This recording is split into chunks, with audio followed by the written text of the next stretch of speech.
the Intellectual Gentlemen's Club.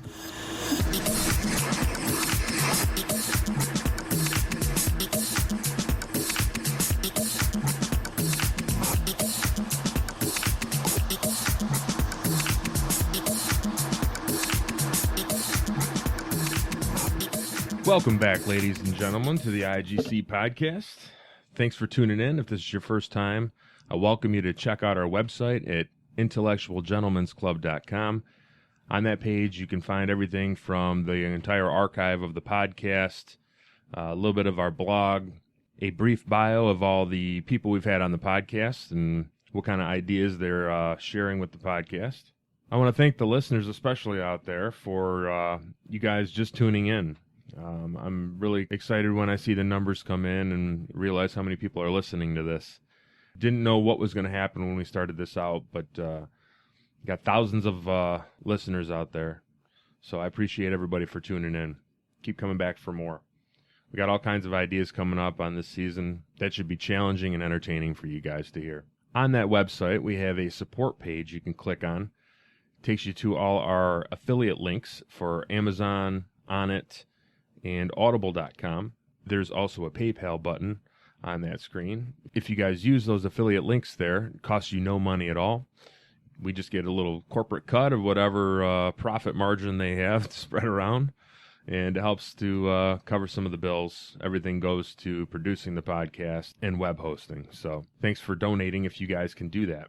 Before we start the interview with Brad from MAPS, I'd like to play the video that MAPS is playing on YouTube right now for their Legalizing Psychedelic Therapy Indiegogo campaign. You can't see the video, but what you're going to hear is the gist of it. You guys may be familiar with Amber Lyon from Reset.me. She does most of the talking in the video. So without further ado, I'll let Amber start us on our journey today. Hope you guys enjoy the show.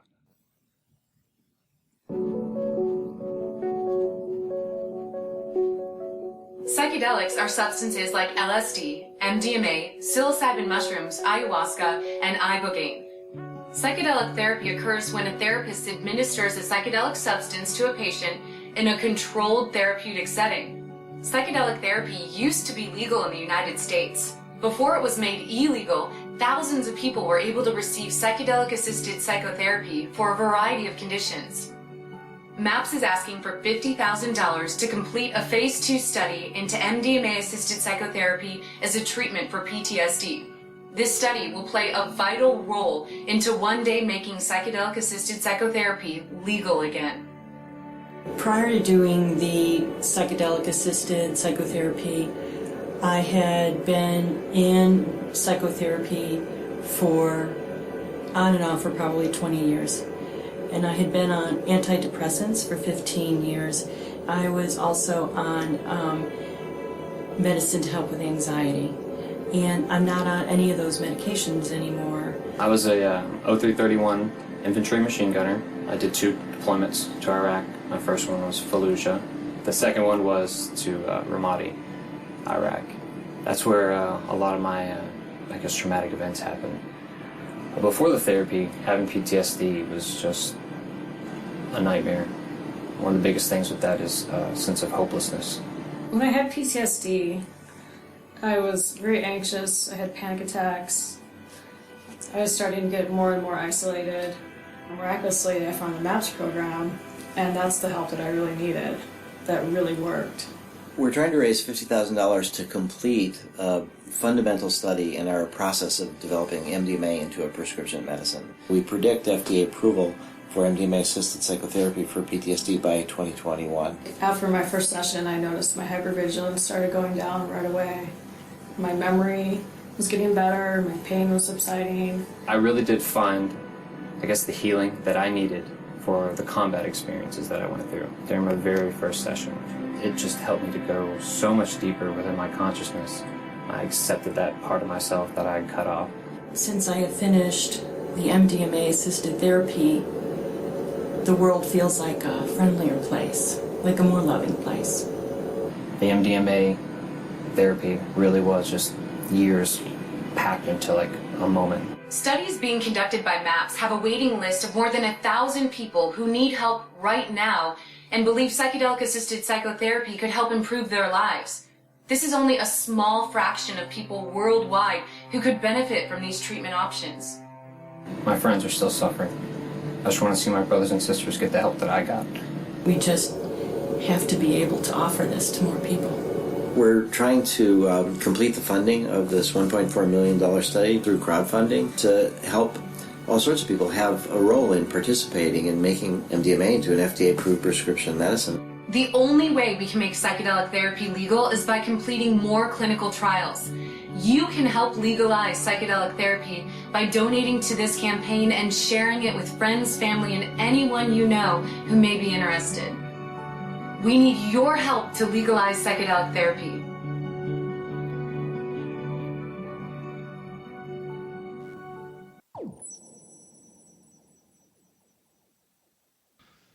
All right. Well, welcome back, ladies and gentlemen. We are back at the IGC podcast. This is the second season. Thanks for tuning in again.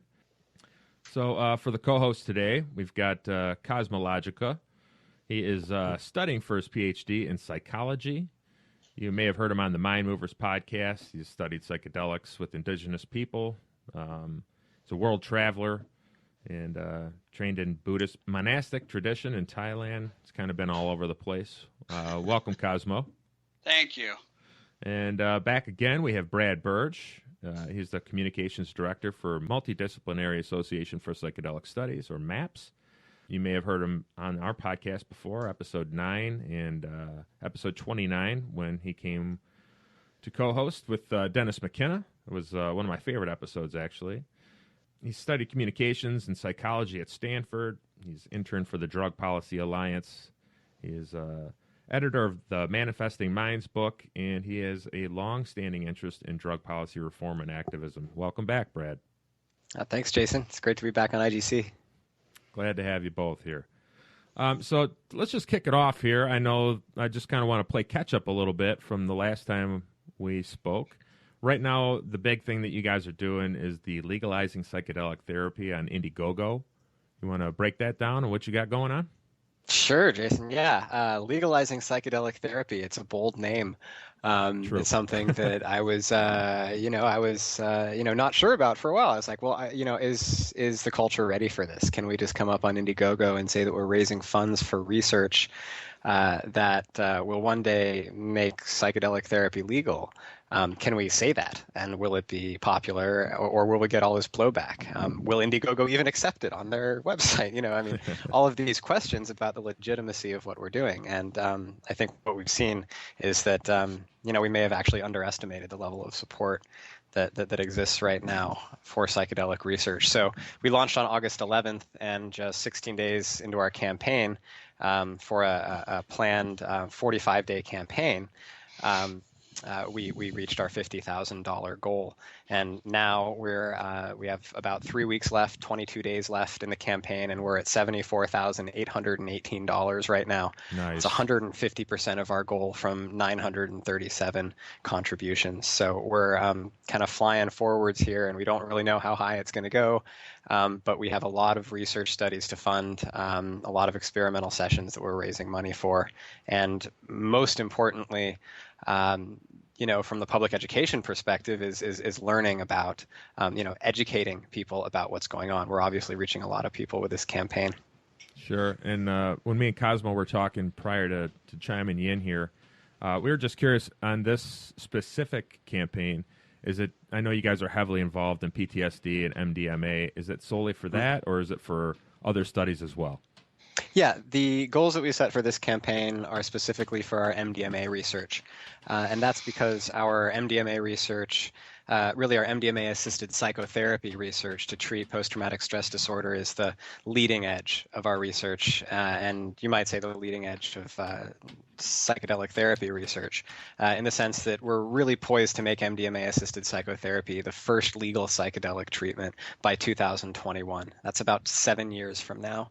And so that's what we're putting all of our, or a lot of our focus and energy into, and getting those studies completed so that once MDMA is approved as a prescription treatment in conjunction with psychotherapy, that will open up the door for even more research looking at MDMA for other conditions, other ways of using MDMA in therapy, and then other psychedelics as well, LSD research, psilocybin research, which is also starting to open up. Sure. Yeah. Hey, Cosmo, being that you're in the psychology movement, Right. well, how would you feel about not necessarily the research, but the protocol that psychedelics with assisted psychotherapy is that something you're interested in performing, or what are you actually going to be doing with your psychology degree, do you think? Well, right now I'm working up towards doing clinical research. Eventually, yeah, it'd be something I'd be potentially interested in. And my exposure to psychedelics has primarily come through the the indigenous traditions. So it's kind of conditioned a particular perspective in me in regards to psychedelics. I'm not actually entirely familiar with the specific MDMA protocol that you guys are using with MAPS. One of the questions I actually had is why MDMA? What's the advantage of MDMA in psychotherapy, and why the push with MDMA?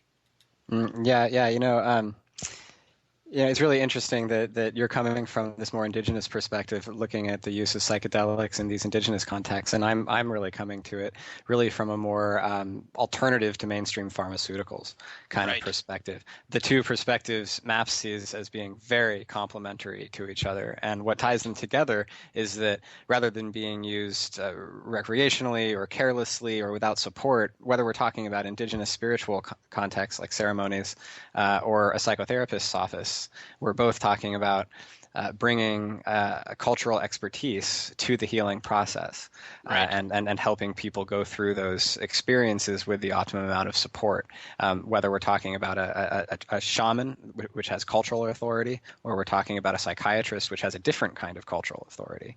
It's a similar kind of approach. But of course, as you're alluding to, the drugs are very different. Ayahuasca is very different from MDMA, is very different from LSD, is very different from ibogaine. So what makes MDMA, or it seems to be making MDMA so special, so effective in the context of psychotherapy, is how it works on perceptions and feelings of fear. So there's the direct action of MDMA, which is a relative of amphetamine. The direct action of MDMA on the amygdala, which is part of the brain. This is really for the benefit of anybody who isn't studying psychology.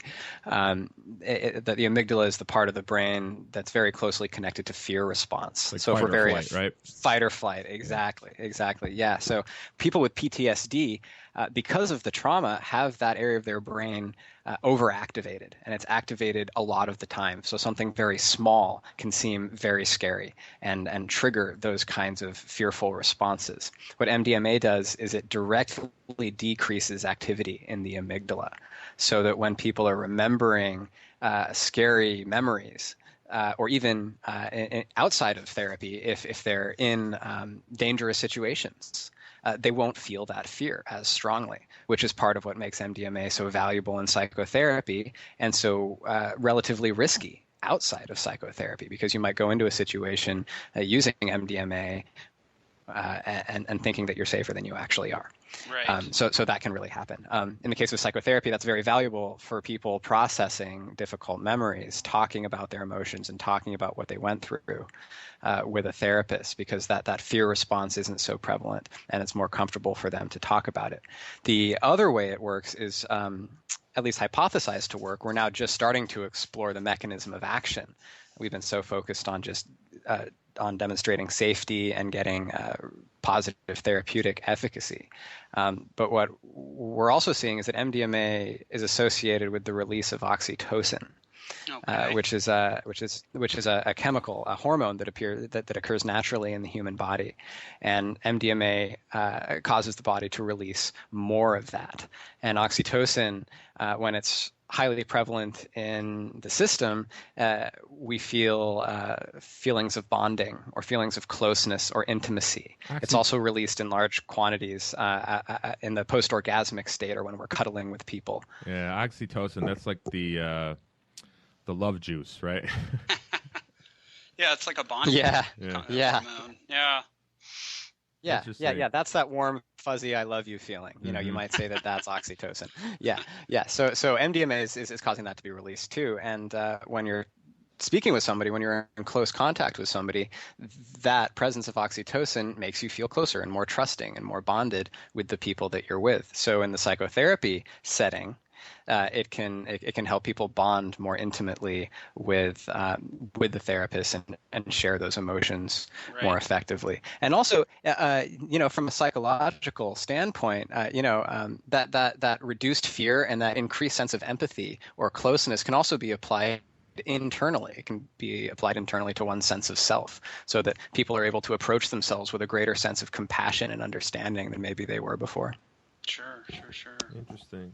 Brad, on the previous podcast we had on Dr. Carl Hart, Tim Amoroso was on there as well, and we were talking after the fact, and one question I didn't get to bring up with him was the effects as far as like an active placebo maybe. 'Cause I don't know how your protocol runs, but have you guys ever used an active placebo of cocaine or amphetamines? No, we haven't used either of those. The main reason, the active placebo is used to confuse, right? To confuse the subjects and to confuse the therapists as to, whether somebody got the drug being investigated or something else. The concern with amphetamines or cocaine, I would think, would be that they're going to produce an effect. They're going to have real effects. So what we look for rather in an active placebo is something that produces some effect, so that it's closer to the full dose, but that still doesn't disrupt anything too much. Cocaine or amphetamine might disrupt therapy. It might actually make it more difficult than it would have been without it. So instead, we use low-dose active placebos. Okay. So just a low 25 milligram dose of MDMA compared to, say, 75, 100, or 125 milligrams, which are some of the other doses that we're looking at. Okay. That makes more sense. Yeah, I wasn't curious if I was curious. I didn't know if you guys used different type of substances for your placebo or if you used like a lower dose, like you said. So, okay. Well, thanks for that one. Yeah, in earlier research, before the psychedelic psychotherapy research really started, niacin was often used. Oh, with the flush? And niacin is exactly, and you just get that flushing, you get some mild pupil dilation and flushing, and people kind of feel agitated and prickly skin, and they kind of might confuse that with MDMA. It is a strange experience if you haven't ever felt it before. I haven't. It sounds weird. It doesn't do anything for the mind. It's just it's like a body flush. Yeah. You feel all prickly, and it's just a weird type of feeling. First time I ever had a vitamin with a higher dose of niacin in it, I was kind of freaking out. I'm like, what the hell did I just take? So I was Googling the hell out of it and found niacin flush, and 15 minutes later I was all good. But my skin was red. Everything was, it was definitely something different was happening with the body for sure. Wow, it's a good thing that was a legal pharmaceutical you were taking, or there wouldn't have been any information available at all. Yeah. Well, I'll tell you what, Arrowwood's always good for something. You don't know what you got. Head on over to arrowwood.org and set you straight. Yeah, it's true. Arrowwood's fantastic. So how are the studies going as far as with the veterans? Great. Our largest study, which is what the legalizing psychedelic therapy campaign was started for, we've fully completed funding for that now. Now that's a $1.38 million study in 24 subjects, all of whom are veterans or firefighters or police officers with chronic treatment-resistant PTSD, so really some of the worst forms of PTSD.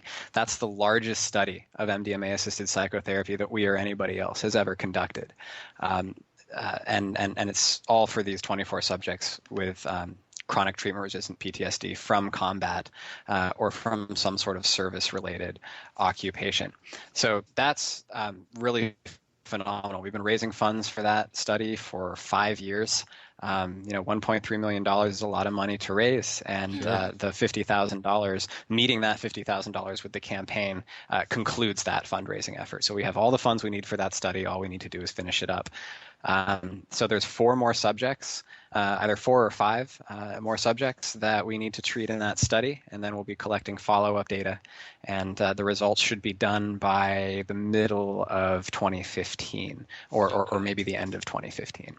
So we're looking at the end of 2015 really being the concluding part of our entire phase 2 program.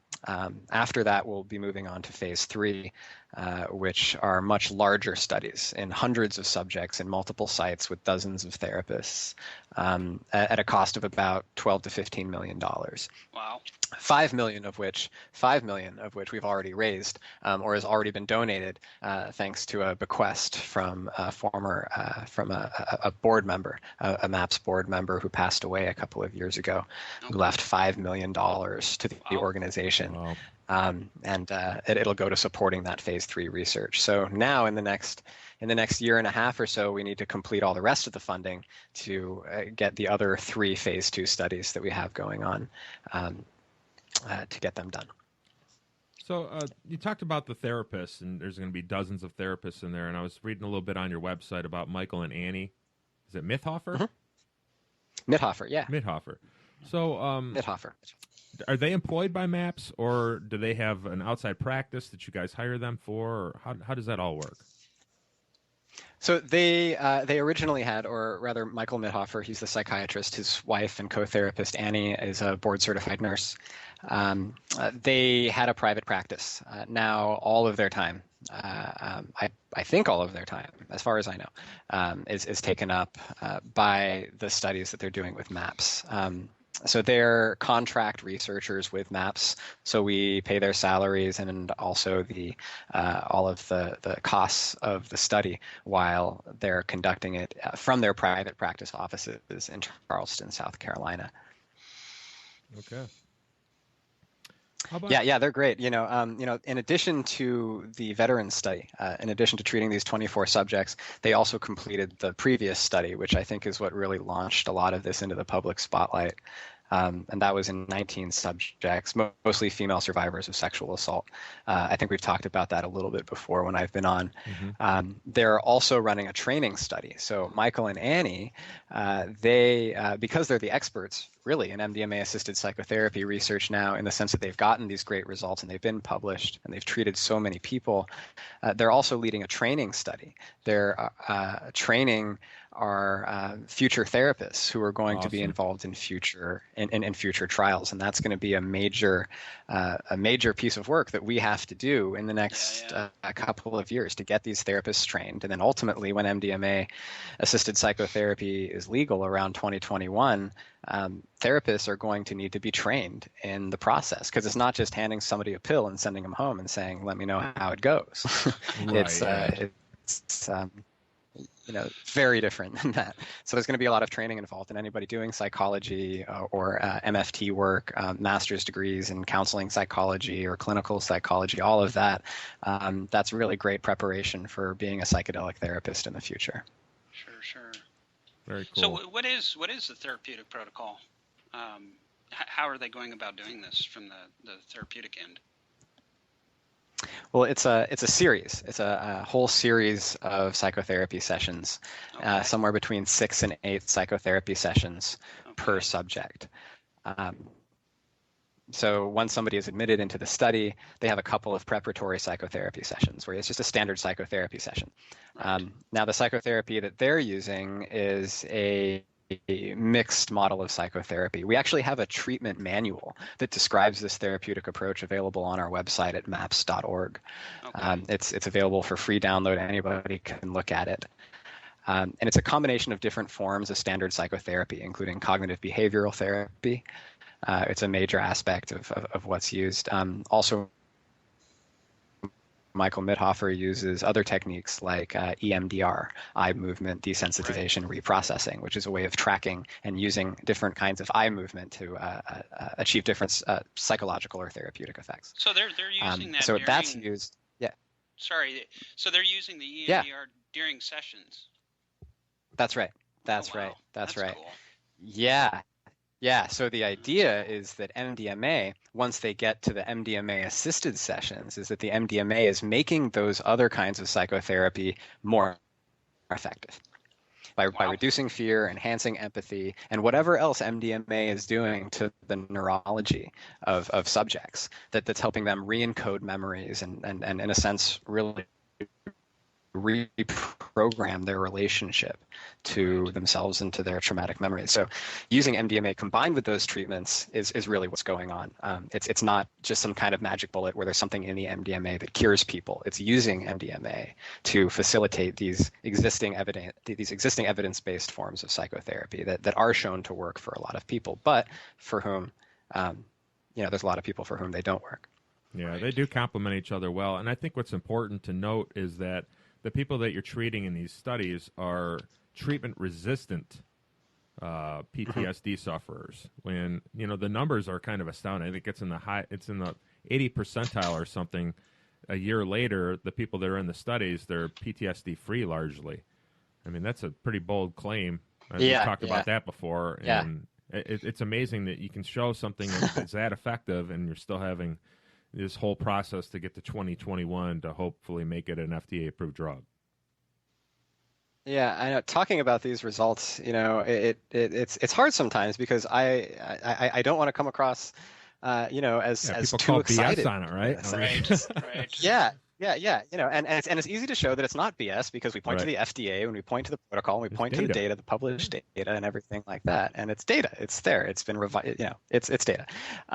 It's real. But still that 83% success rate. And by the way, it's not a year later. It's 3.8 years later. Oh shit! That those results are sustained. Wow. Yeah. It's I don't want to come across as being too excited about it, but then again, I am really excited about it because. Just the reports that people come back with. I mean, even while we're doing this research, we're helping people. The subjects who are going through these studies are seeing results and they're getting better and they've tried other things for sometimes 20 years and they come out of this feeling better. So, I mean, if we can just help these subjects in this study before we've fully developed the protocol, this is still an experimental treatment. We're trying to make it as effective as possible, and we don't know what the most effective way to deliver it is yet. That's why we're doing the research. But if we can help all those people now, I'm just imagining how many people can possibly be helped down the line with this once it's more widely available. Speaking of helping others, there's some ongoing studies that you have. You mentioned South Carolina, but there's also a study in Boulder, Colorado. You have one in Canada, one in Israel. Mm-hmm. How are those doing as well? Is that all kind of wrapped up in the same situation? Same situation, yeah. The different places, the different study sites, we're looking at different combinations of dosages in Boulder, which is our second largest study, and that's what the Legalizing Psychedelic Therapy Indiegogo campaign is now raising money for, now that we've reached our first 50,000 goal. The Boulder, Colorado study, that's in 23 subjects, also with PTSD, but not just veterans. They're people with PTSD from any cause, so sexual assault, obviously a very common one, unfortunately, violent crime, war, natural disasters, terrorism, all are welcome to apply for that study. So that's 23 subjects. We're about halfway through the treatment now and still raising funds to complete that one. The Canadian and Israeli studies, they're a little bit smaller. But also exploring different treatment approaches. The Canadian study will be probably around 6 subjects and the Israeli study 10 subjects. So there we're really fine-tuning the methodology in addition to demonstrating safety and as much efficacy as we can demonstrate statistically with such a small number of subjects. The Israeli study, they're treating a lot of veterans as well from the Israeli Defense Forces, the Israeli military. The lead investigator there is actually the former chief psychiatrist of the Israeli Defense Force, which is the Israeli army, with a lot of experience treating PTSD. So that's a really fascinating study. It's really difficult, the one in Israel, of course, because of the ongoing, the ongoing violence there. Our study coordinator actually had to leave Israel because she was, afraid for her life just being around there. So, there's such a need for it in these other countries, and yet at the same time, it's so hard to, explore the therapy when they have missiles flying over their heads. Yeah, it's an unfortunate issue over there, and I'm sure that doesn't make anything easier. Yeah, certainly not. It just underscores how quickly we need to get this done, because we have entire populations suffering from PTSD right now. Yeah. And on that front as well, with PTSD, you hear a lot about medical marijuana and PTSD. Last time we spoke, you were having a real hard problem getting medical marijuana treatments because the government basically has a stronghold on medical marijuana that can be used for legitimate scientific studies. However, however you want to put that. So yeah. I know that. Who was it? Dr. Sisley in Arizona was fired at University of Arizona. What was that all about? Is that all related? Politics. Yeah, sure. Yeah. Boy, yeah. There's ongoing investigation about this. I still talk to reporters on almost a daily basis who are trying to figure out what exactly happened and why Dr. Sisley was fired from the University of Arizona. What's clear is that there were conversations between political officials and administrative officials at the University of Arizona complaining about Dr. Sisley's stance on politics and how outspoken she'd been for medical marijuana research. And shortly after that, she was fired, and the telemedicine program she was working in to educate people remotely about medicine in Arizona and to treat patients remotely in Arizona, that program was canceled just a couple weeks after these conversations were had. So, there's clearly some political influence involved in Dr. Sisley being fired. Yeah, marijuana. Who would have thought it ruffled feathers? Did she find employment somewhere else doing the same type of work? Do you know? Not yet. We're still helping her look. She'd really like to stay in Arizona. That's where a lot of her patients are. A lot of her veteran support is. It's got to be a tough red state to crack, though, right? I mean, it is. It's really hard. There's some weird politics happening in Arizona. A lot of people I know down there, if I got friends in Arizona and, they say it's weird. And, Sue Sisley, she says it's weird. And she's a Republican and has never smoked pot in her life. So, I mean, it's not even about which side you're on. It's about, just some really underhanded political stuff going on in Arizona. And I don't know. And I don't think anybody knows exactly what it's about or they'd be out. Right. So yeah, we're helping her look for a new place in Arizona. She may conduct part of the research in Colorado. It looks like there's probably some Colorado state funds that might be available to help fund the research, which is going to cost a little over $1 million. And in the meantime, she's still continuing to treat patients and looking for a new place for the study. It looks like the University of Arizona is out. Northern Arizona University is out. Yeah, we'll see what the others in Arizona have to say. Mm-hmm. Cosmo, you grew up in New Mexico, is that right? I did. Yeah. So we're talking about Arizona. It's, they're back-to-back states. How old were you when you moved away from there? Well, I was there until I was about 12 or 13, and then moved to California. Mm-hmm. And I was there through undergrad, and then did the world traveling thing after that. So I was there, I guess, about 13 years. We actually, subsequent to returning from Mexico, we settled down in New Mexico for a couple of years. So, yeah, we've been off and on out there. And when you were in New Mexico, you did a lot of research with psychedelics and indigenous people down there, right? In Mexico, yeah. I mean, I was living and studying within the Mazatec tradition in Mexico. So, do you notice that when you're dealing with indigenous cultures like that PTSD is something largely just it's I'm curious if PTSD is like a modern created type of situation. I mean, obviously that indigenous cultures have their own problems, right? They have, famine they have to worry about. There's a lot of hard work that needs to be done. And they don't have the regular creature comforts. But do you think that they're a more healthy society and they're lacking PTSD? I wouldn't say that so. Okay. I would say that, within the shamanic traditions,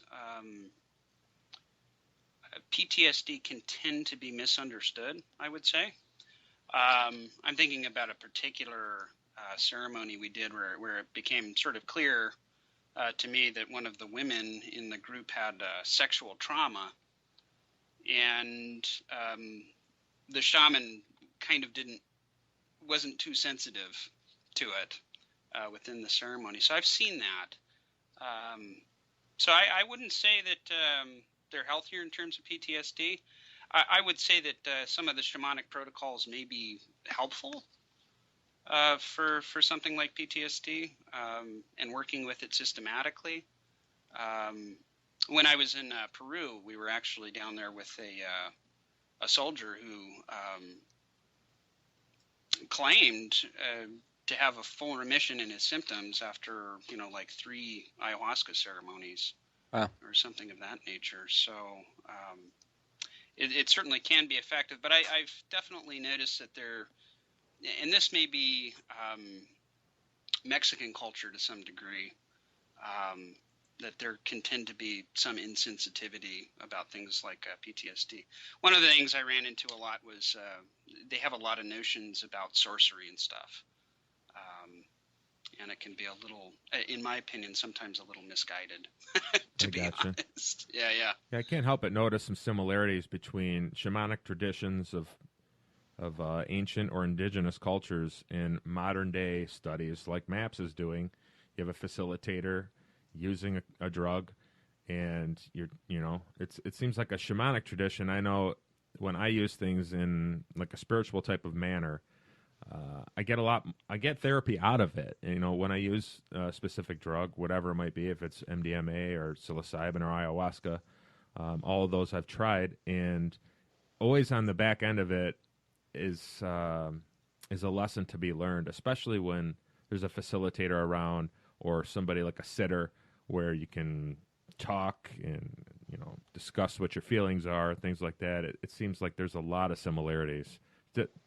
Brad, do you ever consider it modern day shamanism? Oh, absolutely. Okay. One thing is that modern psychiatry in general, whether you're talking about psychedelic therapy or you're talking about just any form of modern psychiatry, it all evolved from the shamanic tradition. The shamanic indigenous spiritual traditions using compounds to facilitate different kinds of awareness for different people, for different purposes, that is ancient, and there's nothing new about it. What's new about it is really it's just bringing these compounds, at least what's new about psychedelic therapy is bringing those compounds back into a modern or at least a Western clinical context. And I was just having this conversation the other day with some people who came to me and said, I've been exploring using psychedelics just on my own. Can I expect there to be any benefit, without having some sort of guidance or support, whether from a shaman or from a psychiatrist or somebody who's familiar with these things? And I found myself saying, yeah, it's totally possible to experiment with the drugs and to take the drugs and to find benefit, but it's a lot less likely, and you're a lot more likely to get into an unsafe situation that way. And I think if we had the education and we had the preparation that the experiences that we have when we have these psychedelic experiences then must need to be applied to the rest of our lives, then it would be much easier to get benefit out of them. I think a lot of people who find psychedelics through a recreational context, so a Western recreational context, so raves or taking them irresponsibly on their own, or just using them as an escape.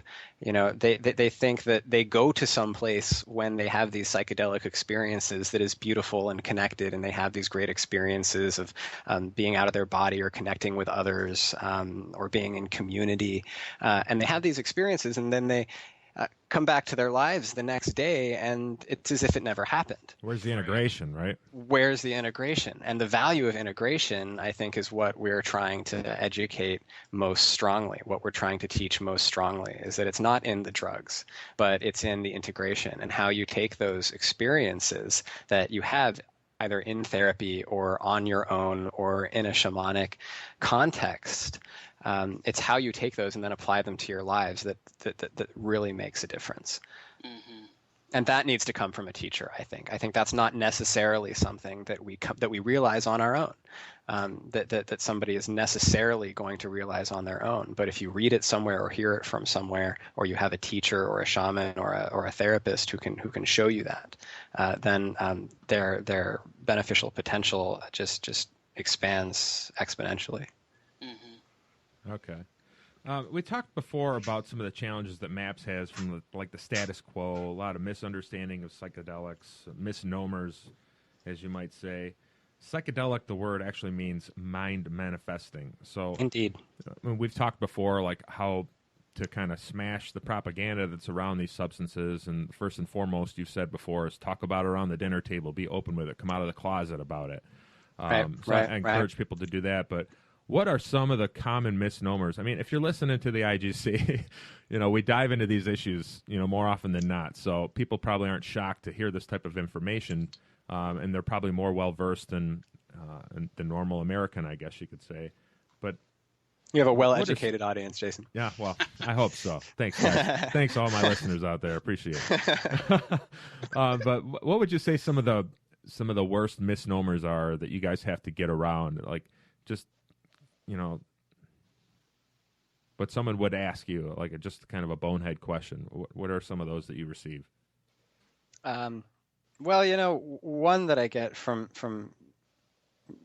people is that, they want to know if psychedelics are good for everybody. They see us talking about psychedelic therapy and using psychedelics combined with therapy and talking very positively about their benefits and very positively about their relative risks. And they say, well, are you saying that these are for everybody, that anybody could potentially get benefit? And I think it's really important when we're having conversations about psychedelics to not go too far and to very carefully, point out that psychedelic therapy isn't for everybody, and it's not going to do everything for everybody, and there's a lot of people for whom it's just not going to work, or for whom it's too risky, especially people who might have existing psychotic disorders or existing issues with being grounded and present. People with personality disorders or often have a hard time engaging with a psychedelic experience in a productive way. So there's a lot of people for whom it's not helpful, and it's important to point that out, that we're looking at a breakthrough therapy in the sense that it represents a radical change from existing therapies, and it could be helpful for people for whom nothing else works, which is in and of itself a good reason to explore it and to develop it. But it's not going to be for everybody, and it's not a cure-all, and it's not a magic bullet. So I think emphasizing that in conversations with people who are tentative about embracing the idea, or maybe haven't thought about it much, is really important. I think it's like you say, it's pretty radical, and compared to somebody who has not experienced it all with anything like that, it could be like a shock. What I always recommend is if you're thinking about taking a chemical like that to alter your consciousness and you don't know really what you're going to get, there's other ways to reach kind of a psychedelic state in a kind of a lower dose, if you would say, like meditation or prayer. You can get to these states with fasting. Holotropic breath work, isolation tanks. There's other devices out there as well. Cosmo, you are in a business venture with one of our previous guests, P.Nautic Express, with the Float Tank Center. Do you want to talk about that a little bit? Oh, nice. Sure, yeah. So we're opening up a center in South New Jersey. P.Nautic's kind of an enterprising guy. On the business front, and so it was, about a year ago, he floated a business plan by me, and I became interested, and involved as a sort of investor and advisor. It's been an interesting process. The flotation is it's not so much new, but it's relatively unknown. It seems like in recent years, and I would say it's largely the result of Joe Rogan kind of selling it. The Podfather? Yeah, the Podfather. Yeah, in more ways than one. Yeah, but he's really kind of, I would say, almost created this a new industry. It's like a resurgence, right? Yeah. So, approaching banks and stuff for financing was challenging in the sense that people kind of don't really know much about it. So that was kind of a challenge to get through that process. Recently, we had a big to-do with the electrical inspector who was really nervous about putting people into the water, highly conductive, saline solution sort of thing. So we're about a month away here from opening up. We're pushing a pre-sale. It's going well now. Excellent. So it's been about a 9 month to year process that we've been trying to get this going, and yeah, it's good. It's a good alternative in a way to, I guess, to psychedelics and to developing contemplative types of awareness for certain people. Sure. What's good about the tank too is that if shit gets to get real intense, all you got to do is open the door and you're basically it's not like you got to wait for anything to wear off. There's none of that. It's going, oh God, what did I do? There's none of that that's going on. How many tanks are you guys going to have there? We're opening with 3. Nice.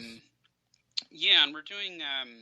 We did kind of a proprietary design. It's more of an open room design. A lot of people have a difficult time with claustrophobia and stuff like that. So we have more of a sort of open room design to be able to get people used to it. So we're hoping to open more centers in the future. We'll see. We got to do well with this first shop here. Let's get another one in Michigan, Cosmo. Yeah, I want to open one in Michigan. So I can use it, so I can use the tanks. Yeah, we were talking. We had Great Lakes Float on back in the first season, and I've been up there a couple times. Terry Stengel over there is great. Usually when you walk into a float center, I found that it's very relaxing and it's conductive to that type of environment where you want to relax, you want to let go. So the more of those centers I see popping up, the better in my book. Because a lot of people, I've been a daily meditator for many, many years, and I don't see that is such a big deal. I think that people would rather have that immersion experience of floating. For me, I like both. Meditation keeps me kind of in check on a daily basis, and then when I go float, I go a little deeper, and sometimes I'll go even deeper, if you know what I mean. So Oh, cool. That's amazing, guys. I just tried my first float a couple of weeks ago myself here in in the Bay Area in Oakland. Right. It's definitely a growing phenomenon, and I know that Timothy Leary was really into it too. Yeah, Tim and I think he went deeper, way deeper. Yeah, probably. I'm sure Tim those and guys. Lily, yeah. Yeah, Lily went real deep. Yeah. If you want to hear about Lily, we talked about a little too deep maybe back in the podcast with Great Lakes Float. So what center did you go to, Brad? It's called Oakland Floats. Okay. Oakland Floats. They've got a few tanks there. They're the smaller format. I definitely felt a little claustrophobic a little bit once or twice. In there, I was in there for 75 minutes for my first float. I'm definitely going to do some more because, like you're saying, it's a really nice way to just kind of get away from the usual sights and sounds and rumbles, and just get sort of more in touch with what your body's doing and how your mind's responding to it. Yeah. I think for some people it can be challenging to even get a taste of more sort of contemplative and calm states of mind. People aren't used to it generally. Yeah. It's a strange state when you actually sit down and try and not think about something. You're guaranteed to think about it. So it is weird. It really frustrates people when they sit down. People have asked me before, like, how do you meditate? Like, I sit down and I just get a headache, and I can't focus. I can't think. All I can think about is work or whatever. And it's like, this is shit you got to go through. I mean, it doesn't happen overnight. It's not like popping a pill, you know. Right. It's you know, you really have to. And same with float tanks. I was talking with Cosmo earlier. The first time I was in a tank, it was more of trying to ride a bike. You know, it's like, what's going on here? How do I use this thing? And after that, it, you know, it kind of opened itself up. I'm like, oh, okay, here I am again. And it's kind of, I was able to get in a little bit faster. So, I mean, people are different. It's really going to be different across the board for everybody. But yeah, I think more and more people are looking for alternatives, though, to the usual stuff. I think about 10, 15 years ago, it kind of crescendoed, this popular attitude that if you had so much as a headache or something wrong with your life, or your dog was a little annoying in the morning, you know, you had to seek out some sort of treatment for it. You had to get some kind of pill for it, you know, and I think that hopefully that's crescendoed already, and we're past the peak, and people are starting to look for you know, other ways maybe of balancing themselves. And maybe flotation is one of those. Psychedelic therapy, that's an extreme example, I think, because it's not easy. I would say if you're trying to decide, you know, seeking out psychedelic therapy on your own or going to a flotation tank, I would say go to a flotation tank, because, like you said, you can open the door and get out, and it's fully legal, and you know what you're getting, and it's just kind of a small thing that you can get into. And also meditation, you know, if you just do it for a couple minutes a day, like literally 120 seconds, it gets easier. It's just, you know, people are looking for these alternatives. I think taking small bites is important. Yeah, I agree. Yeah. You know, we were talking last podcast about, you know, one class of drugs versus another class of drugs. You know, I think everything probably has, you know, a use for it. There's a number of substances I'm not ready to jump into for any time. But I think what's different about psychedelics is they're not suppressed because they're dangerous. They're more suppressed because they provoke unconventional thought patterns and challenging the status quo. And I think that largely the man, who, you know, in quotations there, doesn't really like that. And whether that's a side effect of what policies are, or if they're, you know, I'm not saying that there's, you know, men behind curtains and the Illuminati. I'm not talking about stuff like that. I'm just talking about normal human condition. That when you know, some of the personal people in my life, when they find out I have a podcast and they look at what I'm talking about here, you know, it can change my relationship with people a little bit. But that's something I'm prepared to deal with.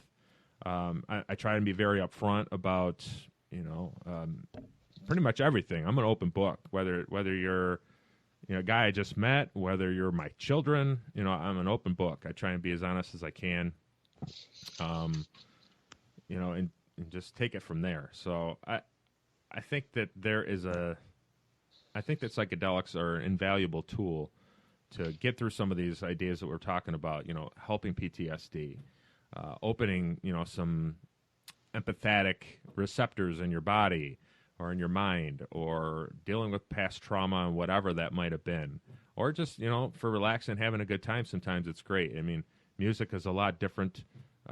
You can really, it seems like everything is an epiphany when you're on a psychedelic, you know, everything. It seems like we're able to kind of take a step back and look at things from kind of a bird's eye view, and like, you know, like, oh, well, this is a glass of water. That's, you know, it's just a glass of water. But when you're on a psychedelic, that is a glass of water. You know, it's like, do you know how many molecules are in this in this cup of water? You know, so you get this deeper thought about everything. I think it's important, at least for me. I got to have some kind of epic shit that's going on in my life all the time. Right. And you know, psychedelics certainly are one part of that. But I'm not like a heavy user of psychedelics. I think people have have a opinion that, with the type of topics that we discussed, that, you know, I'm a user every weekend or something like that, and it's few and far between. You know, I've gone years between doing them, and I do them for reasons that take me a little bit deeper. Usually, I don't do them. I'm not like a partier type of guy. I try and use these tools for growth. Right. Yeah, less is more. Yeah. I think in a lot of ways. What would Terrence say? He said infrequent high doses is probably the best to go, right? That's the psychedelic therapy model. I've got to say, Right. it's you go in for therapy, you get it a couple of times, and that's it. And those 2 times are really intense. Yep. So what else is MAPS? But he also said, if you get the message, hang up the phone. Right. That's another thing he said. Yeah, it seems like it'll tell you when you're fucking around with it too much. It seems like. Yeah. Right. I've had some very very important messages come through with some sessions, and I've heeded the advice in most cases, and things have turned out pretty well. It's like we all have, like, whether you're communicating with yourself, your higher self, whether you're under the influence or something else is going on, deeper spiritual type connection to the universe or whatever, or if you communicate with what you feel is God, that's all fine and dandy. As long as it gets you the results that you're looking for and it creates a better human being, I'm all for it. Right. Brad, what other things the MAPS have going on? I had a listener question on Twitter. He wanted to know about MDMA legalization for PTSD. But how about psilocybin? Have you guys done any studies with psilocybin and PTSD for veterans? We haven't. I don't know anybody who's looking at psilocybin for PTSD in particular. There's a group, the Hefter Research Institute. They're based in New Mexico, and they're another large psychedelic research funder. They're sponsoring a lot of research internationally right now at Johns Hopkins, NYU, and also in the UK, looking at psilocybin. Both neuroscientifically, so what psilocybin is doing in the brain, and also psilocybin as a treatment for various things, especially related to anxiety. Uh-huh. So there's an ongoing study funded by Hefter Research Institute looking at psilocybin treatment for smoking addiction, for nicotine addiction, and then also looking at psilocybin-assisted therapy for anxiety associated with end-of-life illness, so advanced stage illness. I think that's a really important study. Just on a personal note, I just lost my grandmother a couple weeks ago. It happened real suddenly, basically. We found out she had stage 4 cancer. She's been a healthy woman her whole life. She was 88 years old and only been in the hospital to deliver her kids. This is the only other time she'd ever been in the hospital, oddly enough. So very, very, very quickly we found that we were going to need to put her in a hospice situation. That's great. You've got good genes. Yeah, I'm hoping. Yeah, but we put her in a hospice facility, and the place was great. It's very peaceful, and it's a place to get your affairs in order and to say goodbye to people and all this. And I think it would be great if somebody is having end of life anxiety, which I imagine most people do. My grandmother didn't seem to have much problem with it. It seems like she was ready for it, and she accepted things right away. She was really brave through the whole process. But it seems like that would be very beneficial to a lot of hospice care centers with people who are really freaking out. People might have a few days, people might have a few weeks, but usually it's pretty grim when you're going into a hospice situation like that. Mm-hmm. Mm. Yeah, it's something that we all face. It's going to happen to all of us. None of us get out alive, right? Eventually, and so yeah, very true. So end-of-life anxiety is, I think, something everybody can at least sometimes identify with. Have you guys been doing end-of-life anxiety work with MDMA? Well, not yet. No? But I'm glad you asked, Cosmo. Actually, not yet, but we are about to. We're actually waiting to hear back from the FDA. We've just developed and submitted a protocol that's looking at MDMA-assisted psychotherapy for exactly that, for end-of-life anxiety. So it's another application of MDMA-assisted psychotherapy for anxiety associated with advanced stage illness. And that's going to be in 12 subjects, and it's going to be located in Marin in California, just north of San Francisco. Okay. Wow, cool. Yeah, so we'll see. You guys are on top of it. Very cool. Anything else that MAPS has got cooking right now? Well, let's see. This campaign's been taking up a lot of steam. I'm So sure. it's it's been really fun. We've got our publications too. Our brand new summer bulletin is going to be posted online either this week or next week. And that's got a bunch of new research updates. Let's see, we crossed 100,000 on Facebook not too long ago. Right. That's pretty awesome. We're one of Powerful. the most popular pharmaceutical companies on Facebook now. Fuck you, Pfizer.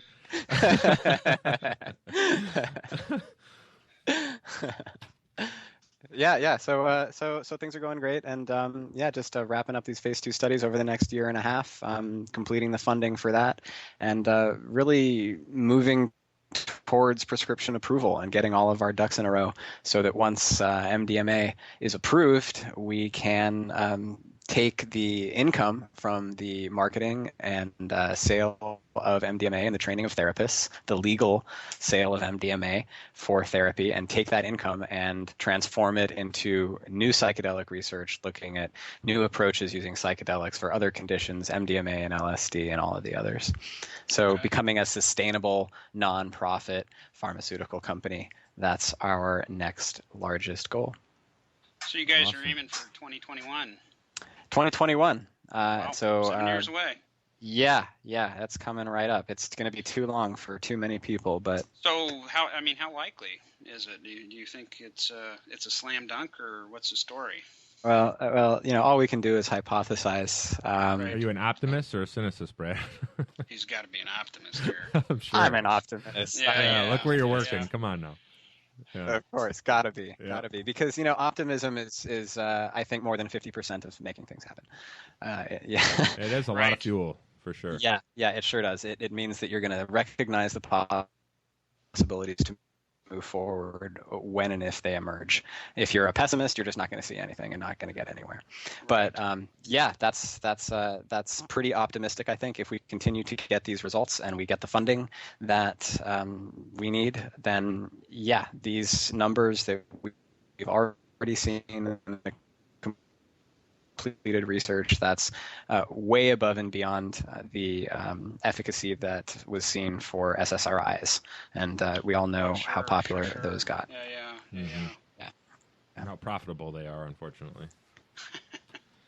Anyways, all right. Well, Brad, why don't you give out all the your MAPS goodies as far as where people can reach out, find you, how they can find the campaign, and donate tons of money to you guys.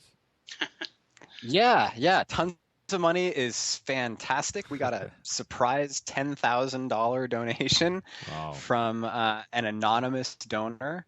That's yesterday. First thing I got into the office after the Labor Day weekend, and there it was. So that was pretty awesome. So tons of money is awesome. Also awesome is $1, because it shows that there's another supporter. It increases our number of funders. Also important is just sharing it. So $0 is totally great too. And anything in between. So check us out. The campaign is legalizingpsychedelictherapy.org or legalizepsychedelictherapy.org. You can also check out MAPS at maps.org. We're on Facebook and Twitter and YouTube and Google+, and we post regularly on Reddit. And we're looking into Pinterest, but you guys are all over the place. Yeah, social media is great. Sharing is caring. Yeah. All right. Well, Cosmo, where can people find you? Gosh, I guess just follow me on Twitter is probably the best way. So at Cosmologica, COSMOLOGICKA. That's probably the best way to get in touch with me. Or cosmologica@gmail.com with the K. That'll also work. Okay. Do you have any additional questions for Brad, Cosmo? Gosh, no. Congrats! I've been watching you guys since the mid '90s, and it's pretty amazing to hear that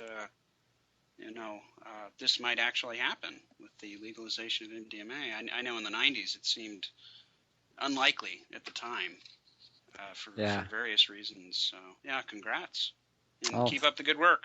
Well, thanks. You've been a supporter longer than I've known about MAPS, so thank you. Good stuff. All right, guys. Well, you've been listening to the IGC. If you want to check out some of our previous episodes and hear Brad on those, just hit us up at www.intellectualgentlemansclub.com. That's our hub. All our stuff is on there.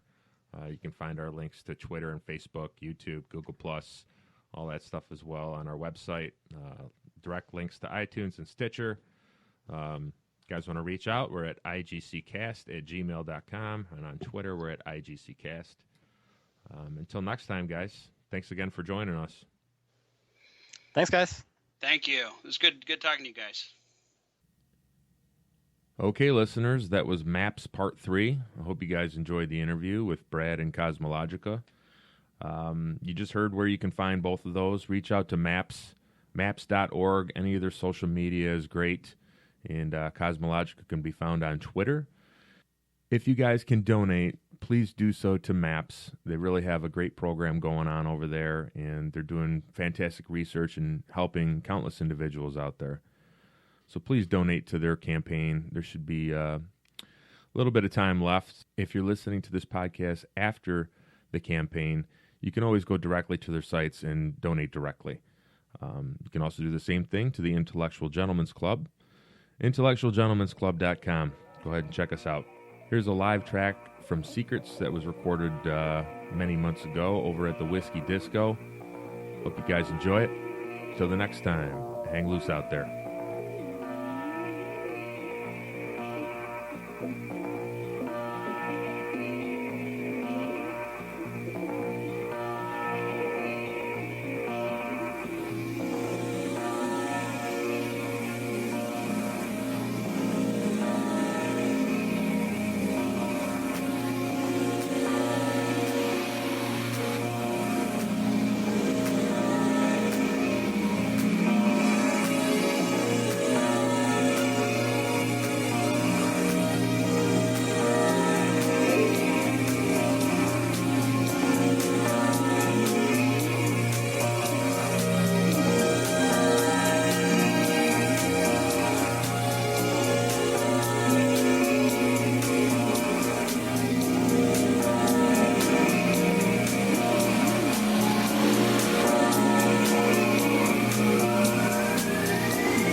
No, Never said I was a actually- gentleman, actually- motherfuckers.